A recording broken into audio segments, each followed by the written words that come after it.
Now we're going to look at some translations. So translations are described on a coordinate plane, and translation describes horizontal and vertical movement of a shape. So we're going to find the image, which is going to be where the shape is after the translation of each of the figures. So each translation has a rule. So this is technically considered the original, and then the translation is going to be given by this rule. So the x plus 5 means that you're going to move right 5, and the y minus 3 means you're going to move down 3. So if you're moving plus 5, that's right. If it were minus 5, you would go left. If subtracting 3 is going down 3, then adding 3 would be going up. So for the x, this number is going to represent moving left or right. For the y, that's going to represent moving up or down.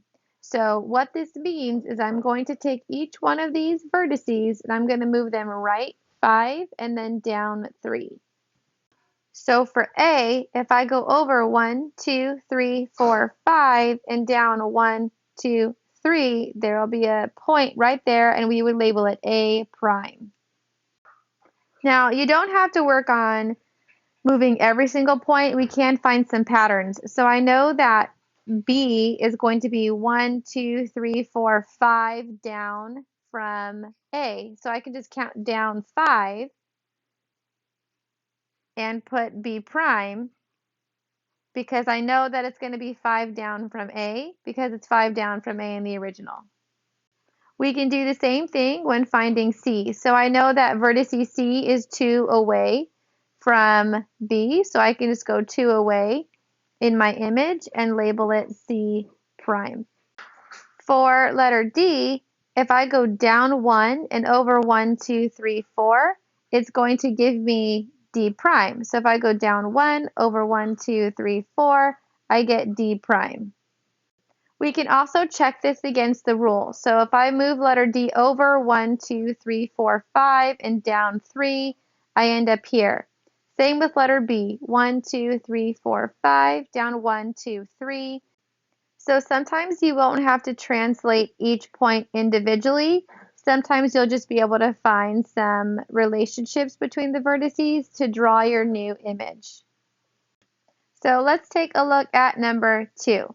We have x minus 6 and y plus 7. What direction is the x minus 6 going to move the original shape? Because it says minus 6, it's going to go left 6. And then the y plus 7, this means it's going to move 7 units up. So up 7. So I can take point E and move it left 6, 1, 2, 3, 4, 5, 6, and then up 7, 1, 2, 3, 4, 5, 6, 7, and there will be a point right there at negative 6, 6. So rather than translate and count all of these different points, left 6 and up 7, left 6 and up 7, I can just create the image based on the distance between the vertices that I have here, and it might work faster. So I know that J is going to be 1, 2, 3, 4 down from E.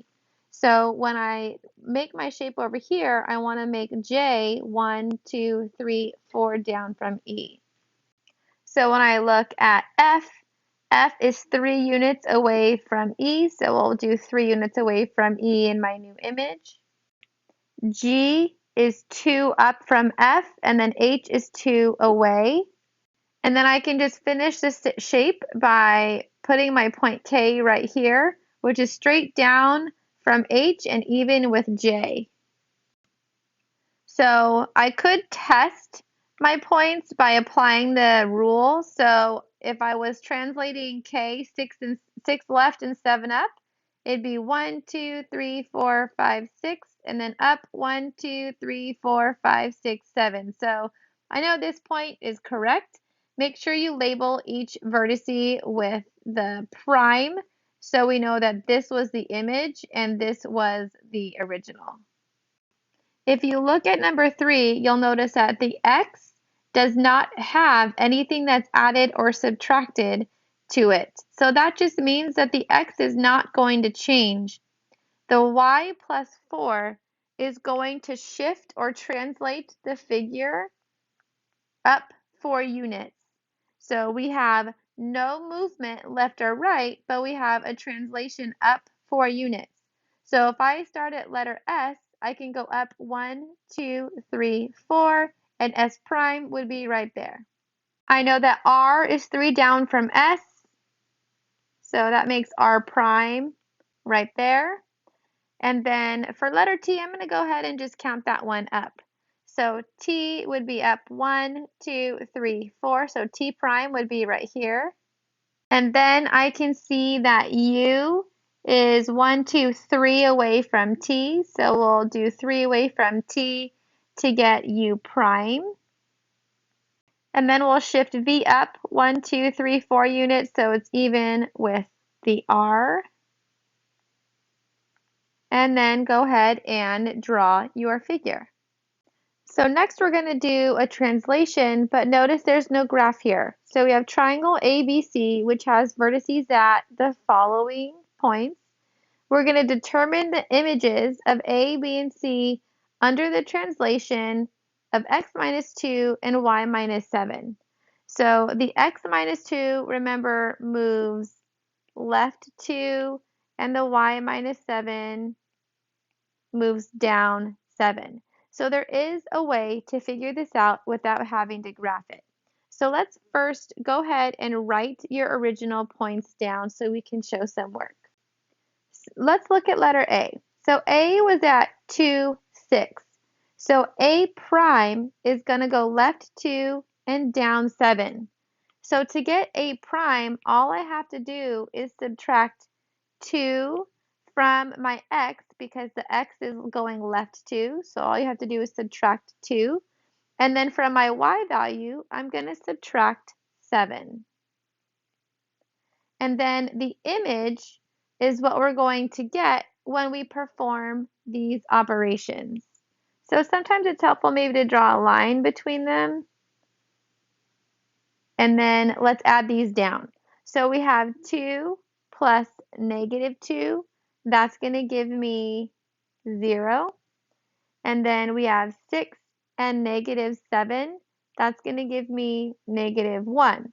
So I know that A prime, after translation left 2 units and down 7, will be at 0, negative 1. So now we just do the same thing with letter B. So I'm going to split this in half. Your translation is still going to be going left 2 and down 7. So then all we have to do is add these together. So negative 3 and negative 2, that's going to be negative 5. And then 4 and negative 7, that is negative 3. So B prime is going to be at negative 5, negative 3. Go ahead and try letter C on your own. For letter C, you should have had negative 1 and negative 12. So again, x minus 2 is left 2, so that's like taking 2 away, or adding negative 2 to your original x value. So 1 and negative 2 is negative 1. And then going down 7 is like adding negative 7 to your y value. So negative 7 and negative 5 will give you negative 12. So this would be the coordinates of the new image. Now we're going to write the rule described by the translation. So this time the translations are already done for us. Now we just want to figure out what the rule is. So the first thing you have to do is figure out where you have to start. So you have a shape E, F, G, H, and then you have E prime, F prime, G prime, and H prime. So remember, when the shape has the prime symbols, this is the shape after it was moved. So the original shape will not have the apostrophes. So let's go ahead and mark the original shape just so I know. I'm going to mark it OG for original. So we have to figure out, let's just pick a point. How was E moved to get from here to here?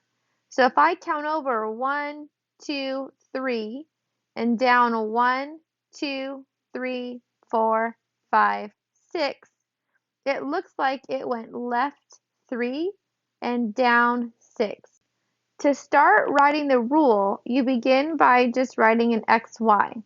And then you draw an arrow because in a sense we're saying this is what happened to the original. So if we went left 6, that's in the negative direction. So anytime you're moving in the negative direction, it's going to be subtraction. So left 3 would be represented with x minus 3. And then for the y, we went down 6. So anytime I'm going down, it's going to be negative for y. And anytime you're going up, it's positive. So down 6 would be y minus 6. So this is how you would represent the rule for this translation. Let's look at number 2. We have 2 triangles and we have to figure out which one was the original image so we can get the direction of my rule correct. So which triangle represents the original image? Is it the top one or the bottom one? The bottom one represents the original because it does not have the apostrophes that represent prime. So if this is the original, this means this is the new image after there was a translation. So I'm just going to pick a point and see how it was translated. So if I start here at vertex C of my original image, if I go up 1, 2, 3, 4, 5, 6, I'm even with this one, and then I'm going to go left 1, 2, 3. When you're writing the rule, it's important that you get the direction correct. So remember, your X is going to be any movement left or right. So if I went left 3, how would I represent that with the X? Left 3 is represented by X minus 3. My Y is the up or down movement. So if I went up 6, what would the Y rule look like? It would be y plus 6 to represent going up. So remember, when you're writing your rule, you need all parts of this expression. Let's look at number 3. Which one is your original? Is it the left one or the right one?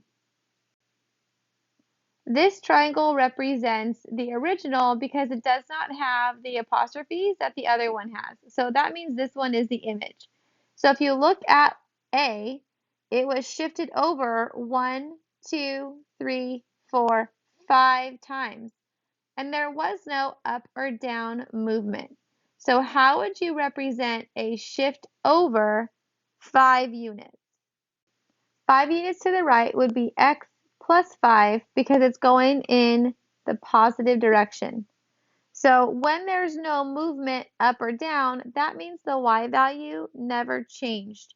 So we leave the y value as just y. Another way to describe the translation of a point is by looking at it as a vector. Vectors are shown by drawing an arrow from the starting point to the image. A vector is named by its starting and ending point. It is similar to a ray, but has a different symbol. So notice up here, a ray has an arrow on the top like that, but a vector does not. A vector only has one little side to the arrow. A vector is described the same way a translation is, by its horizontal and vertical motion. So how do you tell where the vector starts? If you look at this vector here, there's a point at P and there's an arrow going away from P. So that means that this is the starting point. So to name this vector that starts at P and goes to K would be vector PK. Then to get the movement, we want to figure out how do you get from P to K. So very similar to what we did above, we can just figure out how many we have to go down and over to get to this point. If I start at P, I would end up going down 2 and right 7. So when you're representing the vector, you're going to use these little brackets that look like this. So instead of a parenthesis, you make them kind of like less than and greater than symbols. And then you're still going to put the X movement first and the Y movement second. So if I went right 7, then you just put a positive 7. And then if I went down 2, that would be negative 2. So you have a negative 2. So just remember that vectors don't use parentheses because a parenthesis is going to represent an ordered pair. So we use this notation to represent a vector. In this next example, we're going to move for the vector -7, -8. So the -7 just means that it's going to move left 7, and the -8 means it's going to move down 8. So if I take my vector and I move it left 7, 1, 2, 3, 4, 5, 6, 7, and down 8, 1, 2, 3, 4, 5, 6, 7, 8, you would put a point right there and label it V prime. Next, we're going to draw the arrow. So remember, you start the arrow from the original point and you draw it towards the new movement. After you draw your line, put an arrow at the end, and that represents your vector. So now what we're going to do to practice writing vectors, we're going to go back up to the top and write a vector for each of the translations at the top of the page. In number 1, we had a translation 5 units to the right and 3 units down. So when you're writing your vector, if it was 5 units to the right, that would be +5, and 3 units down would be -3. Make sure you're not using parentheses. Make sure you have the proper bracket here. Looking at number 2, we had x - 6 and y +7. So this was left 6 and up 7. So your vector for this one would be -6, 7. Let's look at number 3. You had no movement in the x, so no left or right movement, and then the points were shifted up 4. So when there's no movement left or right, you simply use a 0, and then to represent up 4, you use a +4. So this is how we would write vectors for the first 3 problems.